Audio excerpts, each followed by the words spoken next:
Hi everyone, my name is Natalie. Today I wanted to do my January reading wrap up, and I actually found that the reading year has kicked off to a pretty good start. So the first book I read this year was 84 Charing Crossroad by Helen Hanff. This is actually a collection of letters between her and a bookseller in the UK. So she is located or she was located in New York, and she exchanged letters with a man, a bookseller in the UK. And Sarah from Hardcover Hearts is annually doing a read-along of this on the 1st of January, and I decided to jump on this year. And it was such a fantastic idea. I really enjoyed reading this book, and I think I wrote in my Instagram post that reading this book kind of reminds you of or at least it reminds me of the bookish online community, in that we're all coming together based on our shared love of books, and we are in different locations, different countries, from different backgrounds, doing different things professionally and otherwise. But this shared passion for reading is what kind of brings us all together. And that love and respect and enthusiasm, all of these things comes through in this book. It was a fantastic way to start the year, and would strongly recommend.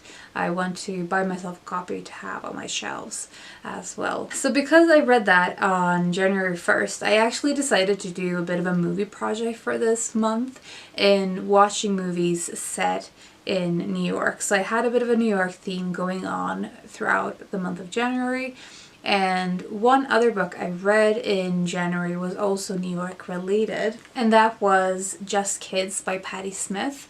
I had seen this book around a long time and had never thought to pick it up, because I think I assumed that I needed to be familiar with her music in order to enjoy this.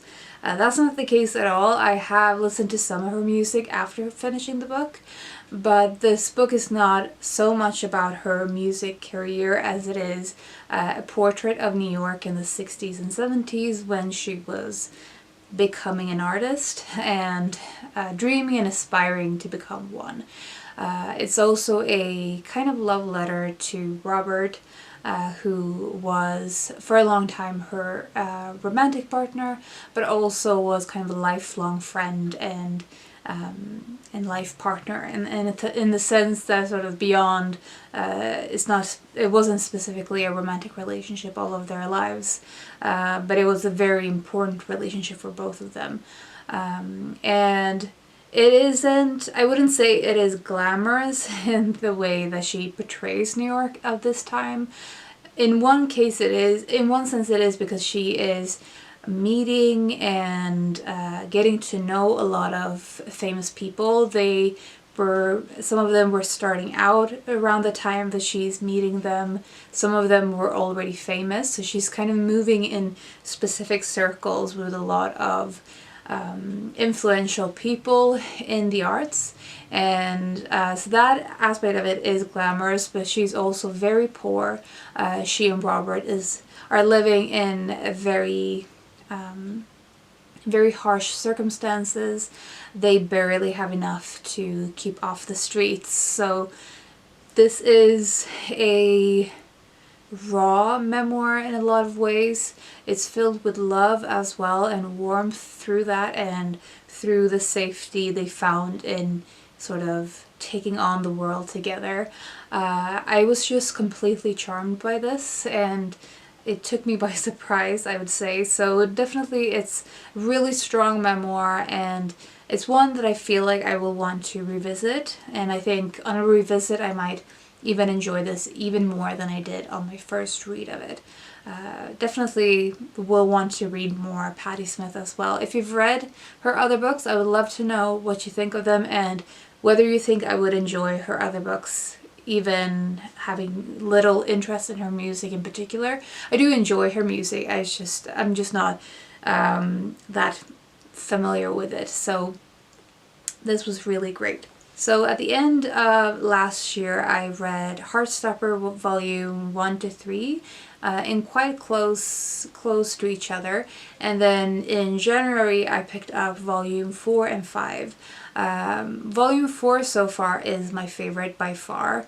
It is centering around Charlie's eating disorder, and he comes to a point where he cannot escape it or ignore it. It becomes very central to his everyday, and he has to kind of face it, and he has to talk about it with his family, and it's very difficult for him. The way that this whole chaos and crisis is portrayed was so realistic, so authentic to me, that it was the first time that I felt so emotional reading Heartstopper. I've really enjoyed all of the volumes, like I said, but I think this one hit me emotionally in a way that none of the other ones have, and I think it showed a depth in terms of the eating disorder theme that I was really impressed with. You see a lot of different sides to Charlie and his trauma from the bullying, and the way that, even though for everyone else it seems like a long time ago that he was bullied and was an outcast, and but it's something he carries with him every day, and the eating disorder is one of the things that has really been connected with that past. So I think this was a fantastic volume, and it really showed as well Nick's challenges in watching someone he loves hurting and struggling, but not quite knowing what he is supposed to do, as someone who loves him, but he doesn't want to put pressures on him and everything. I think that perspective was also really well reflected. Volume 5 is also really good. It is more focusing on Nick and his challenges, and in particular focusing on Nick realizing that he doesn't really know who he is as separate from Charlie. He has been very closely, like, spending a lot of time with Charlie and being so connected with him that he and all of his friends are friends that he got to know through Charlie, so he hasn't really figured out who he is as an individual, and it comes to the forefront because he's trying to figure out what he wants to do after he graduates, and he starts looking at universities. And I think it's a very important volume specifically for Nick's character and becoming an individual character as separate from the romantic storyline. So again, a very strong one, and I look forward to reading the next volume, which I think is going to be the last one. So have really been enjoying Heartstopper a lot more than I thought I would. Next up we have Winter by Ali Smith. I buddy read this with Amelia and Oliver. We'll link them in the description. This was not as successful as Autumn for us, mostly in the sense that they did not enjoy this one very much. I enjoyed this, not as much as Autumn, but I think it was definitely a question of timing and the right book at the right time. It was sort of, the mood was right for this in the beginning of January when I still felt the Christmas feelings, and it was still snowy and dark outside. I was listening to this on audio and felt like I could immerse myself because I was listening to several hours at a time. And so this book it's about several characters, but the two ones that I found most interesting were Sophia and Iris. They are sisters. Most of the story is set around the Christmas holidays, and they have been estranged for several years. They're very different, and because of their differences, they don't really get along. And their differences are very much related to their politics. Iris is an activist and she's very outspoken about her opinions, whereas Sophia is she's more conservative. She's a bit grumpy, and she finds Iris to be a kind of complicated and annoying person. Like, especially I think she has been someone who's been difficult to handle by the family, and therefore she has a lot of negative feelings towards Iris that isn't necessarily directed at the person, but at the issues that she's caused in the family. And the since Iris left the family very early on, Sophia's probably been the one who has been dealing with a lot of the parents' disappointments and feeling of loss of Iris leaving and not really keeping in touch. And so this book is set around the Christmas holiday, and as I said, these two have not, they have been estranged, and they come together for the Christmas holiday because of Sophia's son, who invites Iris to spend the Christmas holiday with them. And so it's very much about them and them trying to communicate and to open up with each other. It's also about Sophia's relationship with her son, and who's called Art, and it's also about him and his falling out with his best friend. So those are kind of the characters and the story elements of this, but the thematic aspect of this book, as the other quartet books, is very much related to the politics of the times when they were published. This one in particular is talking a lot about immigration, is talking about us versus them, as similarly with Autumn and those kinds of borders between people. It's talking about performativity in politics. It's also talking about bureaucracy, similarly to Ellie Smith's other books. So it's a lot going on. It's not as strong in terms of the themes as Autumn is, I think. But I enjoyed Sophia and Iris as characters and their struggles and the way those stories were told. So I don't feel like this is a very memorable book for me, aside from general mood. So make of that what you will. But I enjoyed it enough that I'm curious to read more Ellie Smith in the future. Next we have a picture book. This is called Vilse by Elin Sunstrom. And this is a picture book about fears, about confronting your fears, and it was beautifully illustrated. It's the reason that I decided to pick this one up.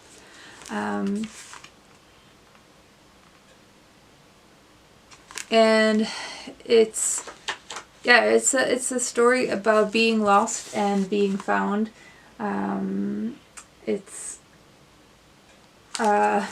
Specifically, it's about a girl who's lost in the woods, and she finds another child there, and the child is helping her find her way home. But the child is somewhat magical. I will not say more. I don't know if this is going to get a English translation anytime soon, but it was beautifully illustrated and beautifully told, and I think a lot of people would enjoy this story. And yeah, I think that's all I have to say about this. I enjoy this. I'm still sort of exploring different picture books, different illustrators of picture books, trying to find my niche within this very broad genre. And I'm in particular very interested in Swedish writers and illustrators, so this was one of the ones that I discovered through that search. Lastly, for my January reading is J.R.R. Tolkien by Humphrey Carpenter. So I have mixed opinions in regard to the biography as a book, as a text. I think in particular my reservations comes from its all related to the author of it. I think that at times it almost seems like he is bored with his subject. He sort of excuses Tolkien's boring life. So Tolkien was a professor at Oxford, and he was a lecturer. He was a writer of articles on philology, of linguistics and literature history. And so the author is talking about how can a person who lives such a mundane life create such wonderful, magical works, such as the books on Middle-earth. But I don't think that Tolkien's life sounds mundane or boring at all. So I feel like the approach of the biographer was a bit strange to me, and some of the ideas of the author also felt a bit outdated, and I realized at that time that this book actually came out in the 70s, and it was published only a few years after Tolkien's death. So that makes a lot of sense, and it's probably a good thing to have that in mind if you pick this one up. It is very informative though, and I think if you are at all interested in Tolkien's life, then it's a must read. It is talking about his interest in language, and he self-studied so many languages, and he was quite good at several of them. He learned Finnish specifically to be able to read the Kalevala, which is a Finnish epic poem, in its original language. Just the dedication of learning an entire language just to be able to read one book. He wrote several articles on different elements of language. I want to seek out his essays. He was quite religious, and that was one of the things that I didn't know much about. He was friends with C.S. Lewis and a lot of other men who were writing at the time, and he created a lot of clubs. Of course, a lot of people are probably familiar with Inklings, which was a kind of club that he was part of, but he also had other clubs like that before and after it. So he seems to really enjoyed that social element of sort of gathering people around to talk about books and literature. There's a lot of talk about his struggles to write Lord of the Rings and how many years he procrastinated by going back and back and back to edit things that he'd already written, and how he spent, I think, 13 years writing The Lord of the Rings because he was such a perfectionist. And I think at some point it's not just that you're a perfectionist, it's that you have a control thing that you cannot let go of something and let it be complete. I feel like there's so many other things that were interesting about this that I might actually do an entire video review of this, because there's just so many bits of information in this that I am leaving out now. But I really enjoyed the reading experience of this. I was annotating so much, underlining a lot of things, and it really made me think differently about his writing in a positive way. Although he's not a flawless human being or person, it really made me appreciate his writing more. So maybe I will make a video review of this. But really enjoyed the reading experience of reading a book like this so intensely in the last few days of January and the first few days of February.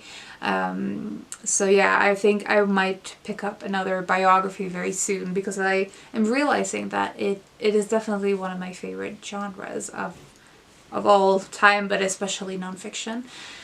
So those were the books that I want to talk about today. Let me know if you've read any of these. I would love to chat with you about them, especially if you've read the Tolkien biography. That would be very interesting. And I hope you also had a good reading month in January, good start to the year. I hope you're well and you're taking care of yourselves, and I will talk to you soon.